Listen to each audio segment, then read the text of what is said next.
এই কুরআনুল কারীমের কথাগুলো শোনার পরে সে সময়ের কাফেরেরা একটা কথা বলেছিল, আমাদের জীবনে আমরা যত কিতাব তিলাওয়াত শুনেছি, যত কিছু কাব্য সাহিত্য আমরা পড়েছি, এই কুরআনুল কারীমের মতো এত সুন্দর দৃষ্টান্তমূলক বাক্য, সুন্দর সুন্দর কথা আমরা পৃথিবীর কোনো কিতাবে শুনি নাই।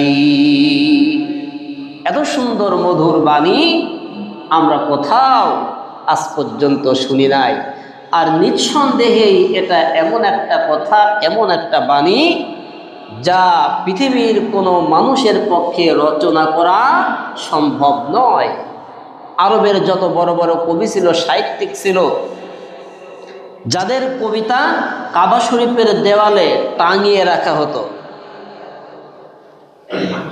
আরবের ঐতিহ্য ইতিহাস দেখলে দেখা যায় সে সময়ের যে সমস্ত কবিরা কবিতা লিখেছেন, সাহিত্য লিখেছেন, আজ পর্যন্ত এই ১৫০০ বছর পরে এসেও সে সময়ের মতো বড় বড় দার্শনিক, বড় বড় কবি আজও তৈরি হতে পারে নাই।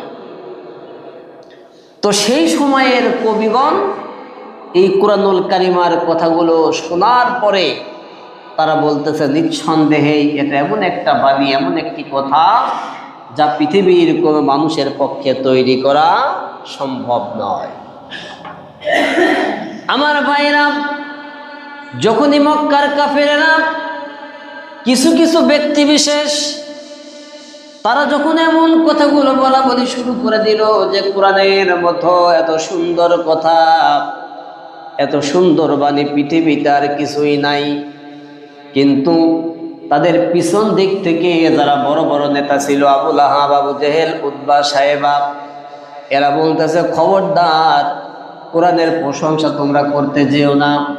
যদি কুরআনুল কারীমের প্রশংসা করো তাহলে এ সমাজের মানুষ, এদেশের মানুষ দলে দলে মুহাম্মাদের কাছে চলে যাবে, তারা কোরআনের অনুসারী হয়ে যাবে, তারা মুহাম্মাদের কাছে বায়াত গ্রহণ করে মুসলমান হয়ে যাবে।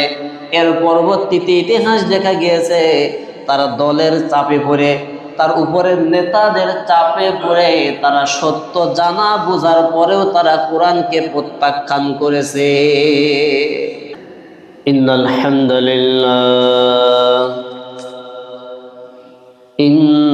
হামদুলিল্লাহি নাহমাদুহু ওয়া নাস্তাঈনুহু ওয়া নাস্তাগফিরুহ ওয়া নাউযু বিল্লাহি মিন শুরুরি আনফুসিনা ওয়া মিন সাইয়্যাতি আমালিনা। من يهده الله فلا مضل له ومن يضلله فلا هادي له ونشهد أن لا إله إلا الله وحده لا شريك له ونشهد أن سيدنا ومولانا محمدا عبده ورسوله سيد الكونين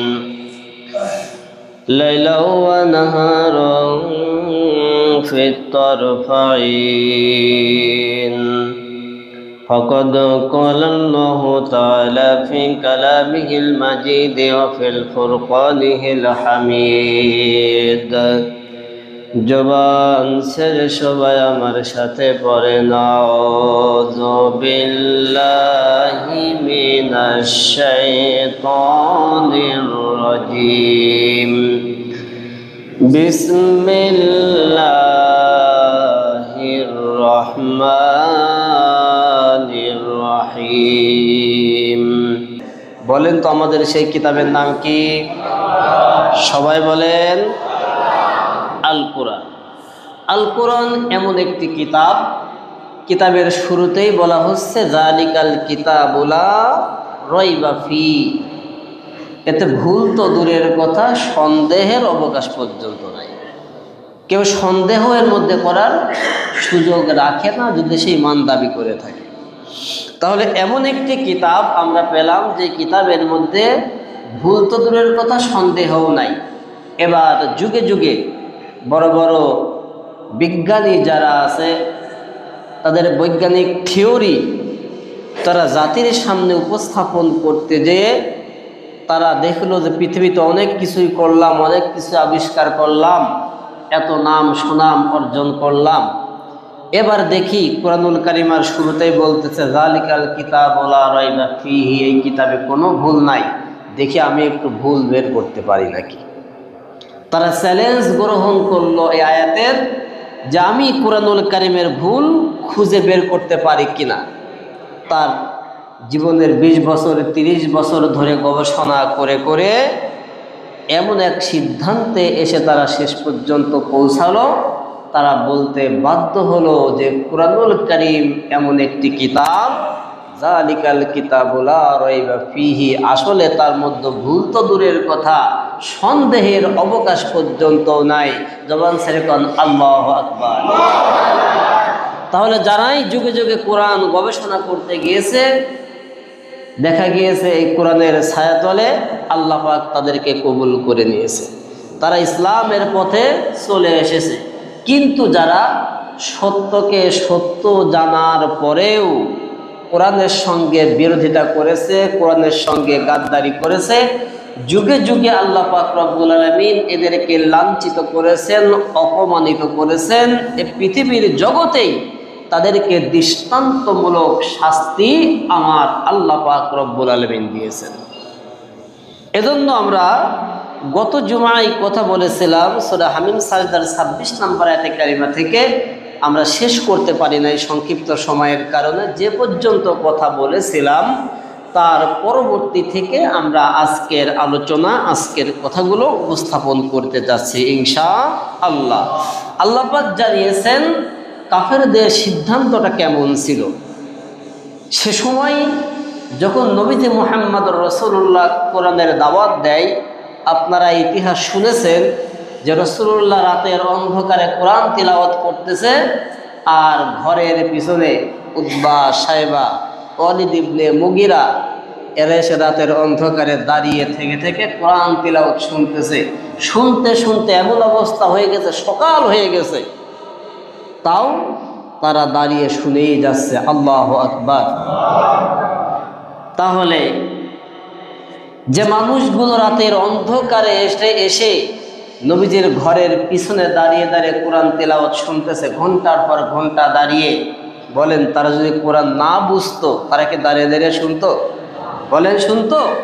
না বুঝলে দাঁড়িয়ে দাঁড়িয়ে শুনতো না।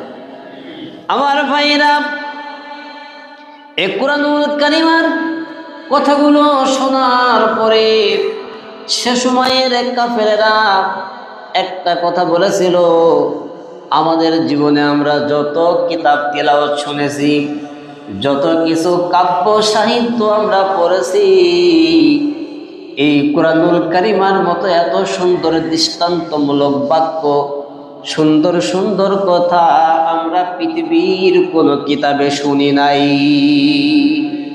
এত সুন্দর মধুর বাণী আমরা কোথাও আজ পর্যন্ত শুনি নাই।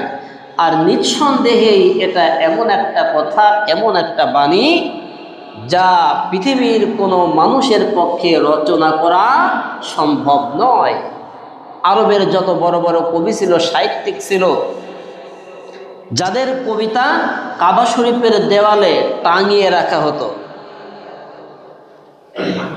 আরবের ঐতিহ্য ইতিহাস দেখলে দেখা যায় সে সময়ের যে সমস্ত কবিরা কবিতা লিখেছেন, সাহিত্য লিখেছেন, আজ পর্যন্ত ১৫০০ বছর পরে এসেও সে সময়ের মতো বড় বড় দার্শনিক, বড় বড় কবি আজও তৈরি হতে পারে নাই।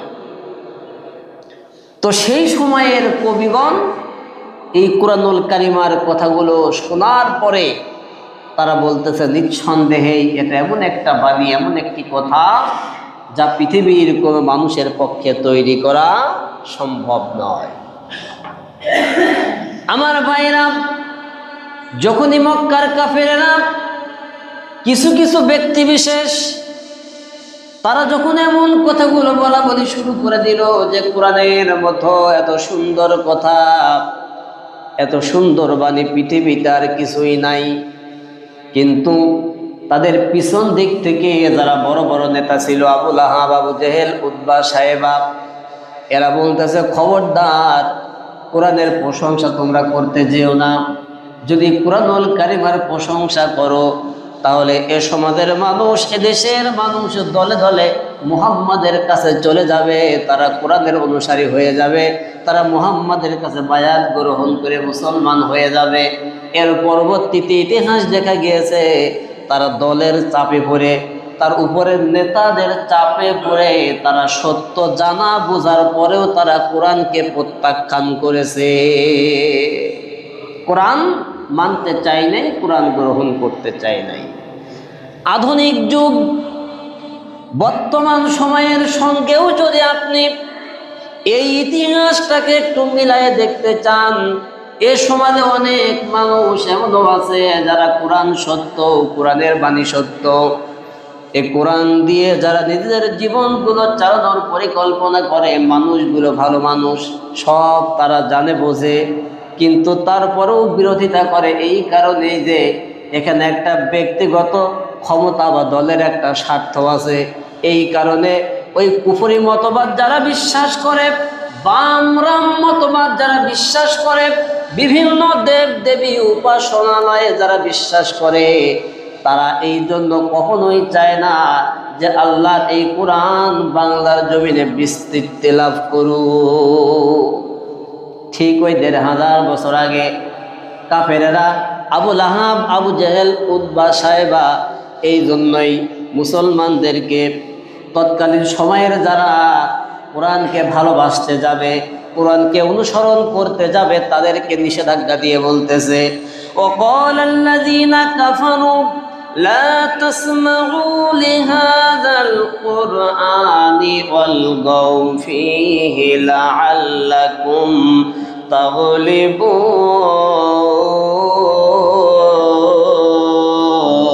تغلبون। সূরা হামিম সাজদা ২৬ নম্বর আয়াতে কারিমা আল্লাহ পাক রব্বুল আলামিন জানিয়েছে وقال الذين كفروا, কাফেরেরা বলল, সিদ্ধান্ত নিল, লা তাসমাউ লিহাযাল কুরআন, এই কোরআন তোমরা শুনবে না, অলগাউ ফীহি, এবং যেখানে এই কোরআনের কথা মুহাম্মদ প্রচার করবে, দ্বীন ইসলামের কথা যেখানে প্রচার করবে, যেখানে কোরআন শিক্ষা দেওয়ার আসর মুহাম্মদ তৈরি করবে, সেখানে তোমরা যাবে।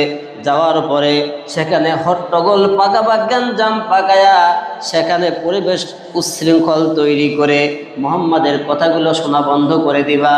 অলগাউ ফীহি, যদি হট্টগোল পাকায়া গ্যাঞ্জাম তৈরি করে কোরআনের কথাগুলো মানুষকে শুনতে তোমরা বিরত রাখতে পারো, লাআল্লাকুম তাগলিবুন, তাহলে আমরা সফল।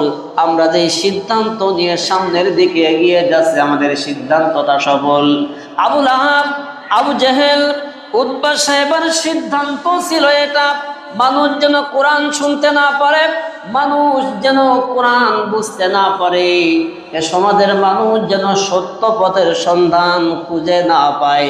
আর মানুষ যদি মূর্খ থাকে, যদি সত্য কথা জানতে না পারে, বুঝতে না পারে, তাহলে সমাজের ভিতরে আমরা যা কিছু আইন তৈরি করব, এ সমাজের মানুষ সহজভাবেই মেনে নেবে। আর যদি মানুষ কোরআন জেনে যায়, সত্য জেনে যায়, তাহলে তো মানুষ আমাদের কথা মানবে না, মানুষ তো আমাদের পক্ষে মতামত দেবে না, আমাদের কাছে আসবে না। আমরা যে ২ নাম্বার জিনিস মানুষ জেনে যাবে, বুঝে যাবে। কারণ কোরআনুল কারীম এমন একটি কিতাব যা সত্য আর মিথ্যার পার্থক্য করার জন্যই পৃথিবীতে এসেছে। কথা বলেন ঠিক কিনা? কোরআনুল কারীমের একটি নাম এই জন্য রয়েছে, আল ফুরকান। কি নাম বলেন তো সবাই? সবাই বলেন আল ফুরকান, যার অর্থ হলো সত্য মিথ্যার পার্থক্যকারী। তাহলে কোরআনুল কারীম যেহেতু সত্য আর মিথ্যার পার্থক্য করে দেবে, এটা অন্য কেউ যদি নাও বোঝে, আবু লাহাব, আবু জেহেল, উতবা সাহেব এরা কিন্তু খুব ভালো করে বুঝেছিল যে আমরা যে সমাজ তৈরি করেছি, আমাদের ক্ষমতা দিয়ে, আমাদের ব্যক্তিগত মতামত দিয়ে যেই সমাজটা আমরা তৈরি করেছি, আমাদের সিদ্ধান্ত দিয়ে যেই সমাজের আইনগুলো আমরা সুবিধা মতো প্রস্তুত করেছি, তৈরি করেছি, যদি মানুষ কোরআন শোনে, কোরআনের পথে ফিরে আসে, আমাদের এই সিদ্ধান্ত, আমাদের এই কথাগুলো পৃথিবীর জমিনে আর বেশি দিন টেকবে না। মানুষ সব কোরআনের পক্ষে চলে যাবে, ইসলামের পক্ষে চলে যাবে। মানুষ সত্য জেনে যাবে, মানুষ সত্য বুঝে যাবে। আর যখন মানুষ সত্য জানবে, বুঝবে, তখন আমাদের তৈরি করা মতবাদগুলো সমাজে টেকবে না। এজন্য আবু লাহাব, আবু জেহেল চিন্তা করলো মুহাম্মদকে থামাতে হবে, কোরআনকে থামাতে হবে।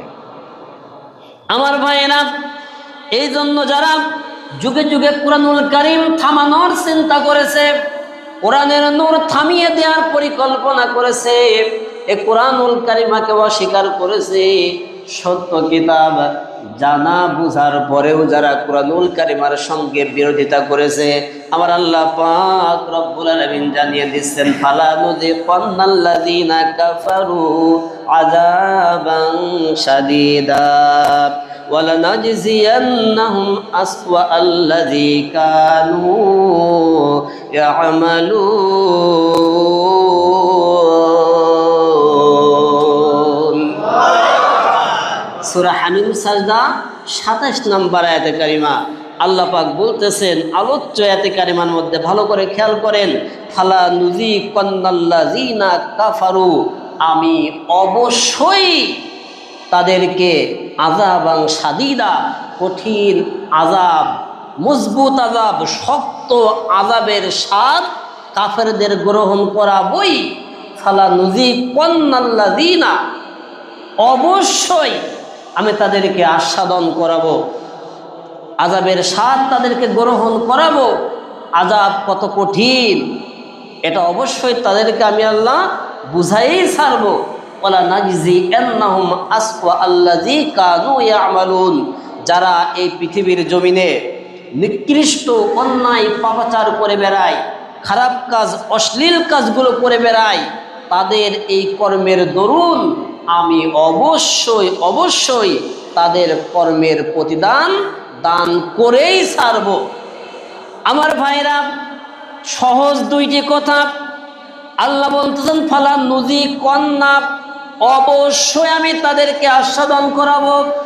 এরপরের শব্দ ওয়ালানাজজিয়ান্নাহুম, আমি অবশ্যই তাদের কর্মের প্রতিদান তাদেরকে দান করেই ছাড়ব। অর্থাৎ আল্লাহ এখানে তাকিদ দিচ্ছেন, একটু জোর করে বলতেছে, আমি ওদেরকে ধরবই, যেমন তেমন ধরা না, এমনভাবে ধরব যে আমার কাছ থেকে পালিয়ে যাওয়ার মতো সুযোগ তাদের থাকবে না। আল্লাহ যদি কাউকে ধরে, বলেন তো পালিয়ে যাওয়ার সুযোগ আছে? কথা বলেন, আছে? পালিয়ে যাওয়ার সুযোগ নাই। পৃথিবীর সব জায়গা থেকে আপনি চালাকি করে বাঁচতে পারবেন, মানুষের সঙ্গে চালাকি করে আপনি বাঁচতে পারবেন। সব জায়গা থেকে চালাকি করে, হয়তো দেখা গেল বাংলাদেশে এমন চালাকি করলেন, এমন কাজ করে বেড়ালেন, বাংলাদেশের মাটিতে আপনার জায়গা হলো না, আপনি রাতের অন্ধকারে পালিয়ে অন্য দেশে চলে যেয়ে হয়তো বাঁচতে পারবেন। কিন্তু আল্লাহ যদি ধরে, বলেন তো পালানোর সুযোগ আছে? আপনি পৃথিবীর যেই প্রান্তেই যান না কেন, আল্লাহ ধরলে পারে বাঁচার কোনো সুযোগ নাই, পালানোর কোনো সুযোগ নাই। এজন্য আল্লাহ পাক রব্বুল আলামিন যেহেতু বলতেছে, ফালা নুযিকান্নাল্লাযীনা কাফারু, যারা আমার কোরআনের আয়াতে কারিমাকে অস্বীকার করার মাধ্যমে, আমার কোরআনের আয়াতে কারিমাগুলোকে নিস্তব্ধ করে দেওয়ার মাধ্যমে পৃথিবীতে অশান্তি তৈরি করতে চায়, আমি অবশ্যই অবশ্যই আযাবান শাদীদা, তাদেরকে কঠিন যন্ত্রণাদায়ক শাস্তি ভোগ করাবই। এই জায়গা থেকে কেউ তাদের বাঁচাতে পারবে না, কেউ তাদেরকে রেহাই দিতে পারবে না, কেউ তাদেরকে মুক্ত করতে পারবে না। যালিকা জাযাউ আদাইল্লাহিন নার, আর এটাই হলো আল্লাহর শত্রু যারা, তাদের জন্য দৃষ্টান্তমূলক উপযুক্তমূলক শাস্তি। এরপরে আল্লাহ বলতেছেন, লাহুম ফিহা দারুল খুলদ, তাদের জন্য সেখানে থাকবে স্থায়ী আবাস, স্থায়ী একটি ঘর, অর্থাৎ জাহান্নামের ঘর। আল্লাহর শত্রু যারা, তাদের জন্য স্থায়ী একটি ঘর আল্লাহ প্রস্তুত করেছেন। কেন করেছেন? জাযাআম বিমা কানু বিআয়াতিনা ইয়াজহাদুন, কারণ তারা পৃথিবীতে আল্লাহর আয়াতে কারিমাকে অস্বীকার করেছে, আল্লাহর নিদর্শনকে অস্বীকার করেছে। কেউ কেউ সরাসরি অস্বীকার করে, বিরোধিতা করে, আর কেউ কেউ পিছনে থেকে কলকাঠি নেড়ে অস্বীকার করে। এরকম লোক আছে না নাই? কথা বলেন, কথা বলেন।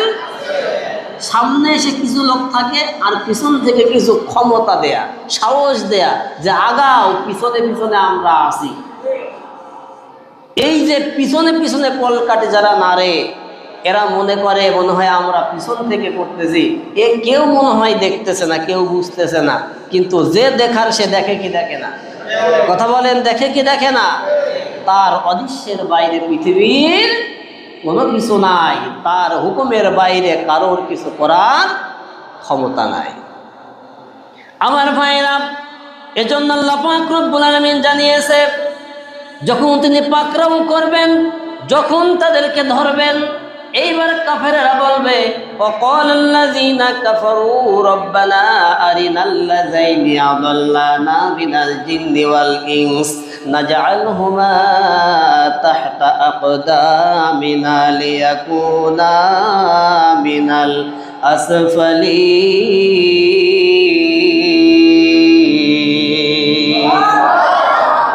সূরা হামিম সাজদা 29 নম্বর আয়াতে কারিমা আল্লাহ পাক রব্বুল আলামিন জানিয়েছে, ওয়াকালাল্লাযিনা কাফারু, সে সময় কাফেরেরা বলবে, রব্বানা, হে আমাদের রব, হে আমাদের প্রতিপালক, আরিনাল্লাযাইনি আযাল্লানা মিনাল জিন্নি ওয়াল ইনস, ওই জিন এবং মানুষ যারা আমাদেরকে পথভ্রষ্ট করেছে, আমাদেরকে বিপদগামী করেছে, তাদেরকে নাজআলহুমা তাহতা আকদামিনা লিয়াকুনা মিনাল আসফালিন, আমাদের সামনে হাজির করো, আমাদের সামনে এনে দাও।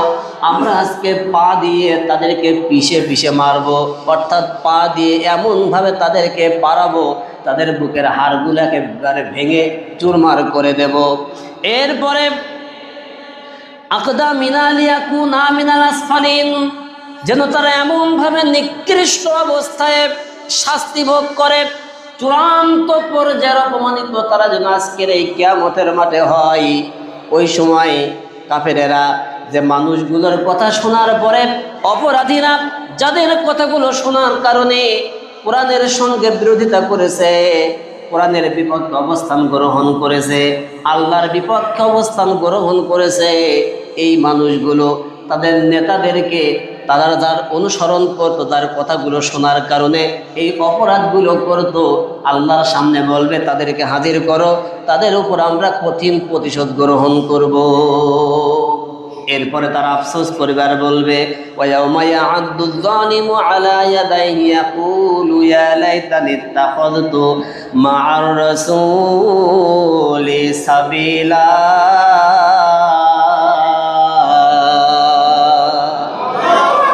সূরা ফুরকান 27 নম্বর আয়াতে কারিমা আল্লাহ পাক জানিয়েছেন, ওয়ায়াউমা ইয়া'আদ্দুয যালিমু আলা ইয়াদাইহি, এই সময় জালিমরা, অপরাধীরা তাদের হাতগুলো কামড়াতে থাকবে, নিজের হাত নিজে কামড়াবে আর বলবে, ইয়াকুলু ইয়া লাইতানি, হায় আমার আফসোস, হায় আমার আফসোস, ইত্তাখাযতু মা'আর রাসূলি সাবিলা, আমি যখন পৃথিবীতে ছিলাম, আমি কেন মুহাম্মদ সাল্লাল্লাহু আলাইহি সাল্লামের সঙ্গে থেকে সৎপথ অনুসরণ করলাম না?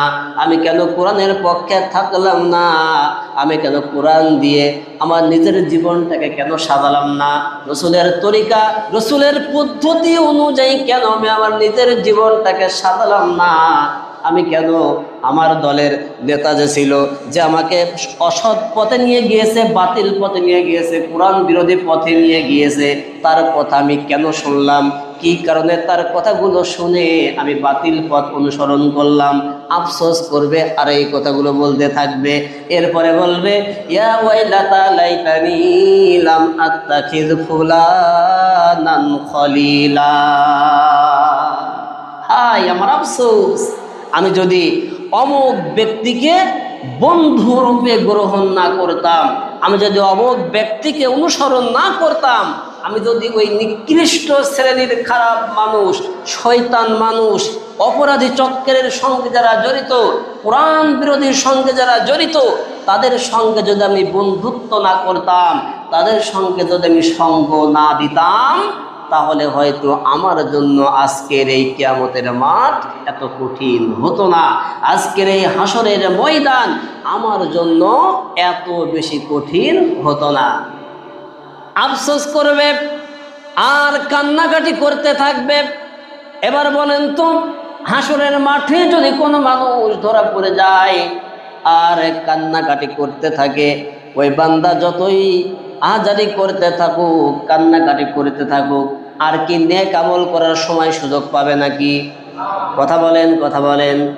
আর নেক আমল করার সময় নাই, আর ভালো কাজ করার সময় নাই, আর সৎ পথে আসার সময় সুযোগ নাই। ওই মানুষগুলো সেই সময় আল্লাহ পাক রব্বুল আলামিনের কাছে বলবে, রব্বুল আলামিন আমাদেরকে আর একবার পৃথিবীতে যাওয়ার সুযোগ দাও, এবার আমরা পৃথিবীতে যে নেক আমল করে আসব, ভালো কাজ করে আসব। কিন্তু আল্লাহ পাক রব্বুল আলামিন জানিয়ে দেবে, না, তোমাদের আর পৃথিবীতে যাওয়ার মতো কোনো সময় সুযোগ হবে না। এ মানুষগুলো তখন বলবে, ইয়া লাইতানি কুনতু তুরাবা, যদি আজকে আমরা মাটির সঙ্গে মিশে যেতাম, অথবা যদি মাটি হয়ে যেতে পারতাম, আজকের জন্য আমাদের ক্ষেত্রে এটাই ভালো ছিল। মানুষ আফসোস করতে করতে তখন বলবে, আমাদের মাটি হয়ে যাওয়াই ভালো ছিল। জাহান্নামের কঠিন আযাব দেখার পরে মানুষের আহাজারি, মানুষের কান্না, মানুষের চিৎকার এতটাই কঠিন হয়ে উঠবে, এতটাই ভারী হয়ে উঠবে, এই সময় মানুষগুলো এমনভাবে আহাজারি করতে থাকবে। এজন্য একটা ইতিহাস পাওয়া যায় যে একজন ব্যক্তির কাছে, একজন আল্লাহর ওলির কাছে একটি কুকুর যে জিজ্ঞাসা করতেছে যে, হে আল্লাহর ওলি, হে আবেদ বান্দা, আপনি ভালো মানুষ না আমি ভালো মানুষ? এটা একটা রূপক ইতিহাস, কোনো হাদিস কোরআনের সঙ্গে কিন্তু সম্পর্ক নেই। আবার যদি কেউ দলিল চান, দলিল কিন্তু দিতে পারবো না। এটা রূপক ইতিহাস, শিক্ষামূলক ঘটনা, তাই বলতেছি। আল্লাহর ওলির কাছে যে বলতেছে যে আপনি ভালো নাকি আমি ভালো? আল্লাহর ওলি বলতেছে, কিয়ামতের মাঠে যদি আল্লাহ আমাকে মাফ করে দেয়, আমি যদি জাহান্নাম থেকে মুক্তি পেয়ে জান্নাত পেতে পারি, আমার থেকে ভালো শুধু তুমি কেন, পৃথিবীর আর কেউই নাই। জবান ছেড়ে কোন সুবহানাল্লাহ। কিন্তু যদি কিয়ামতের মাঠে আমি ধরা পড়ে যাই, আমি যদি জাহান্নামী হয়ে যাই, হে কুকুর, আমার থেকে তুমি শতগুণে ভালো, কারণ আমার জাহান্নাম আছে, অনন্তকালের জন্য শাস্তি আছে। কিন্তু তুমি কুকুর, তোমার তো আর জাহান্নামে জ্বলা লাগবে না, তোমার জন্য জান্নাত নাই, জাহান্নামও নাই, তাহলে তোমার জাহান্নামের কোনো কষ্ট নাই। কিন্তু যদি আমি জাহান্নামী হয়ে যাই, আমার জন্য অনন্তকালের জন্য জাহান্নামের আগুন নির্ধারিত হয়ে থাকবে, আমাকে অনন্তকালের জন্য জ্বলতে হবে। সুতরাং আমার থেকে তখন তুমি বেশি ভালো, তুমি বেশি উত্তম। এ কথা যদি বুঝতে পারি আমরা, তাহলে বিষয়টা স্পষ্ট এবং ক্লিয়ার। তো এজন্য আমার ভাইরা, গত জমায় যে কথাগুলো আমরা উপস্থাপন করেছিলাম, বলেছিলাম যে কাফেরদের যেই পরিকল্পনা, যেই সিদ্ধান্ত, যদি আমরা মুসলিম ইমানদার হওয়ার পরেও সেই সিদ্ধান্ত, সেই কাজকর্ম আমাদের আমলনামার ভিতরে দেখা যায়, আমাদের কাজকর্মের মধ্যে যদি দেখা যায়, তাহলে আবুল আহাব, আবু জেহেল, উতবা সাহেবা ঠিক যেমন কিয়ামতের মাঠে আল্লাহর সামনে দাঁড় হবে, বিচারের মুখোমুখি দাঁড়াবে, তার কর্মের সঙ্গে আমার কর্ম মিলে গেলে বলেন তো আমাকেও ওই রকম জবাবদিহি করা হবে কি হবে না? কোনো সন্দেহ আছে? কোনো সন্দেহ নাই।